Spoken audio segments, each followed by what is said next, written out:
விவாகரத்து வழக்கு முடியும் வரை சென்னை நீலாங்கரை வீட்டில் தங்க தன்னை அனுமதிக்க வேண்டும் என்று தனது விவாகரத்து மனுவில் விஜய் மனைவி சங்கீதா கோரிக்கை வைத்திருந்த நிலையில், சென்னையில் எனக்கென வீடு என்று தவிக்கிறேன், என்னை வீட்டிற்குள் அனுமதிக்க விஜய் மறுக்கிறார் என சங்கீதா குற்றம் சாட்டியுள்ளார்.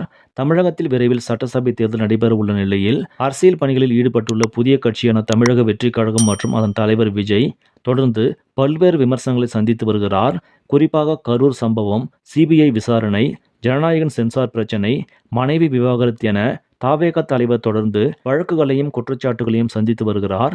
இந்த குற்றச்சாட்டுகள் அனைத்திற்கும் அவரது ரசிகர்களும் தொண்டர்களும் தக்க பதிலடி கொடுத்து வரும் நிலையில், கடந்த சில தினங்களுக்கு முன்பு விஜயிடம் இருந்து விவாகரத்து கோரி அவரது மனைவி சங்கீதா முன்வைத்தார். இந்த மனுவில் தனது கணவர் ஒரு நடிகையுடன் தொடர்பில் இருப்பதாகவும் கூறியிருந்த சங்கீதா, உறவை முறித்துக் கொள்வதாக சொன்ன அவர் தற்போது வரை அதை செய்யவில்லை என்று கூறியிருந்தார். இதனிடையே செங்கல்பட்டு குடும்ப நல நீதிமன்றத்தில் விவாகரத்து கோரி வழக்கு தொடர்ந்துள்ள விஜய் மனைவி சங்கீதா தனது மனுவில், வழக்கு முடியும் வரை ஆகும் செலவை விஜய்தான் ஏற்க வேண்டும், தன்னை நீலாங்கரை வீட்டில் இருக்க அனுமதிக்க வேண்டும் என்று கூறியிருந்தார்.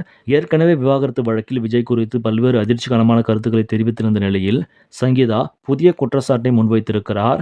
இதுகுறித்து அவர் செங்கல்பட்டு குடும்ப நல நீதிமன்றத்தில் தாக்கல் செய்த மனுவில், பிரிட்டன் குடியுரிமையுடன் லண்டனில் வசித்து வருவதால் சென்னையில் எனக்கு தனியாக வீடு இல்லை, விவாகரத்து கோரியுள்ளதால் தற்போது சென்னையில் வீடு இல்லாமல் தவிக்கிறேன், என்னை வீட்டிற்குள் அனுமதிக்க விஜய் மறுக்கிறார் என சங்கீதா தெரிவித்துள்ளார்.